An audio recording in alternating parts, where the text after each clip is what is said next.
Hi everybody, welcome back to my channel. I'm getting over a bit of a cold and it's kind of late at night, so I'm trying to talk just a little bit low. But anyways, today we're going to be making rice. We're going to be making it the way that I grew up making it. Don't get mad at me if it's not the way that you grew up making it.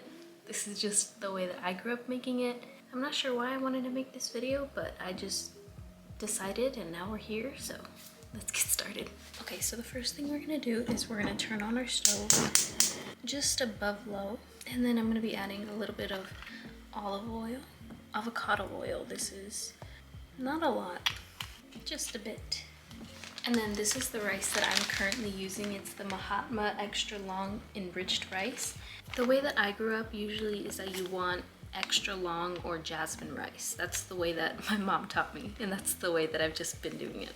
So while the oil is heating up, we're going to take a cup, and you can use any cup really, just depending on whatever size pan you're using. So in this example, I'm going to be using just a regular mug. Okay, now that was actually the last of my rice, so it's not filling up the cup the entire way, but that's okay. You're generally going to want to fill up whatever cup you're using. Actually, I'll change my cup so it's easier to show. Okay, so now we have this cup, which is quite smaller if you can't tell, and it's filled all the way, filled up perfectly. Once your oil is heated up and you think it's heated up, you're just gonna add a couple grains of rice. Oh shoot, I turned it off. You're gonna add a couple grains of rice, and then you're gonna see it start to sizzle in the oil. That's how you know it's ready, and then just go ahead and dump it all in. And then I'm gonna give it a good mix right now, so that way all the rice gets coated with as much oil as possible. And then once you mix it all in, you're gonna leave the temperature at about medium, low medium, and just let the rice get toasty. Now a lot of people are gonna be mad at me about this. I didn't wash my rice. That is not how I grew up doing it. I know that you're kind of supposed to, and it's supposed to be healthier and whatever. I just learned that in the past few years, and I'm getting better at it and learning like what it actually does and the differences, and it makes a difference. Right now I'm not gonna do that, just to show you the way that I grew up doing it. And you just wanna mix your rice every now and then just so it doesn't burn. But this is what you wanna see. You see how at the top it's all like really yellow and really like translucent? When it gets to the bottom and it starts getting toasty, it's gonna start becoming white. You can kinda tell, I'm not sure if you can tell. And you're just gonna keep mixing a little bit just to make sure nothing burns. And just let it all toast for a while. Okay, and then let me explain. You're gonna use water. You could probably use whatever chicken stock or whatever you want, but again, this is how I grew up doing it. We're using water. So you're gonna take whatever cup you used, and if you're gonna measure like exactly with cups, that's fine, you do that. But basically the ratio is 2 to 1, 1 to 2. So for every cup of rice, you do 2 cups of water. That's the way that I grew up doing it. But lately I started doing, for every cup of rice, 2.5 cups of water. That's how it works for me. I'm not gonna question it, I'm just gonna keep going.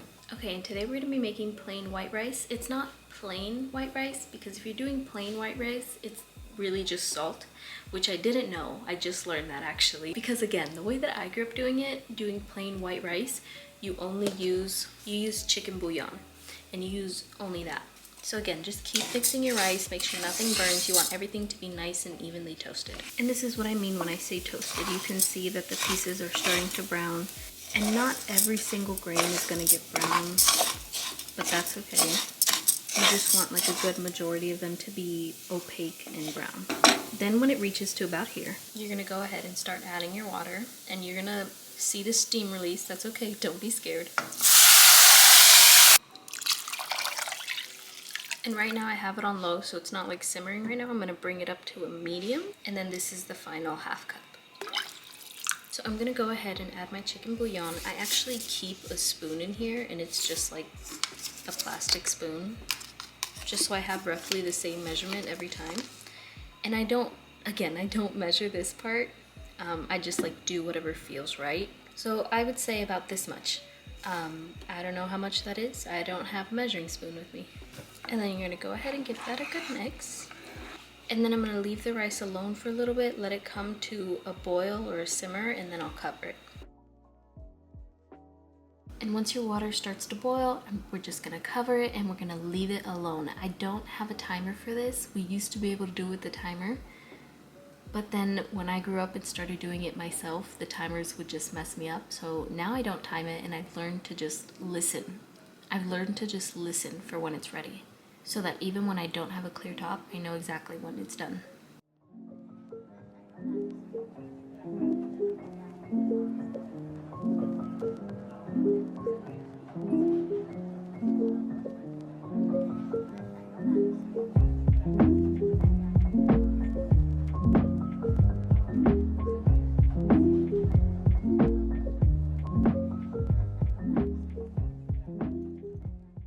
Okay, so if I did not have a clear top, this would be a little bit harder to tell. I'm gonna keep it on a medium setting just until like the big bubbles stop.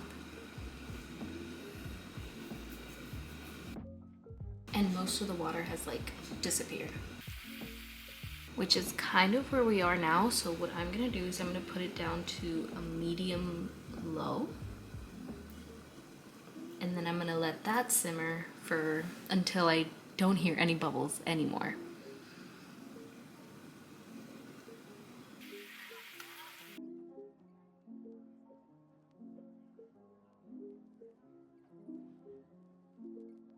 Clear tops are really good for learning, and right now I can visibly see there are no bubbles except for the very edges. I can see the bubbles like coming out still.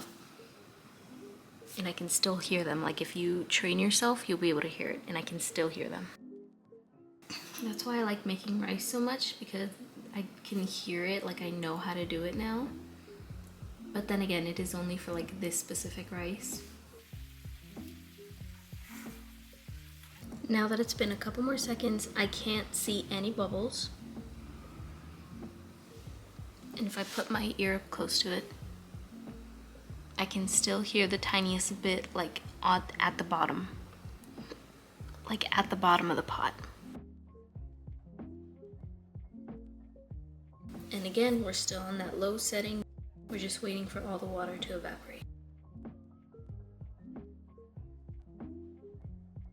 Okay, now I don't hear any bubbles whatsoever, so I'm gonna turn off the heat, and then we're gonna leave it there again for at least another 10 minutes just to make sure that everything gets fully cooked. But again, this is how I grew up making it. This is considered to be the lazy way for a lot of people, but for me, this was the only way. For like most of my life, this was the only way to make rice. And now that I've grown up, I'm like learning new recipes, I'm learning new techniques and new ways how to do things. So let's all just be a little nice, because I'm tired of people saying that it is a lazy way, that it's not the right way. Everyone has different ways. Everybody grew up differently. There's so many factors that go into making dishes, and like culturally inspired dishes. There's no one way to make it at all, like anytime. So this is my rice. This is the way that my family has always made it. This is the way that my mom taught me, and this is my favorite way to make rice. I don't think I've ever used a rice cooker in my entire life. I can't remember ever having a rice cooker. I know that my grandma has one. I know that my mother-in-law has one, and I've seen her use it time and time again, but I've personally never used one. Maybe I'll be changed once I actually grow up and have my own house and get an actual rice cooker. Maybe then I'll be persuaded, but for now, this is my rice. This is the way that I normally make it most days. And I make rice at least once a week, sometimes 2-3 times a week. Most of the time, this is how I make the rice. But sometimes I will wash my rice, sometimes I'll add different seasonings, sometimes I'll add tomato sauce. It's just different. It's not always exactly the same. I like to do new things, I like to try new things, so this is the way that just feels the most near and dear to my heart. Okay, now that the rice has been cooling down for a bit, the fire's turned off, but it's been on the same burner. I'm gonna uncover the rice, and yep, you can see the steam, all the water. I'll just dump the water back in there. And again, another controversial thing is I don't fluff my rice very much. Yeah, I've never had the need to. I don't know the difference in it, but now I'm gonna leave it uncovered for a while. So now I'm gonna leave it uncovered for a little bit while I get everything ready. Okay, I turned off the light so I could show you guys a little easier. Obviously you can tell that this rice is not white. It's more of a yellow cream color. That's just the color that you get when you use the chicken bouillon. But this is my family's white rice.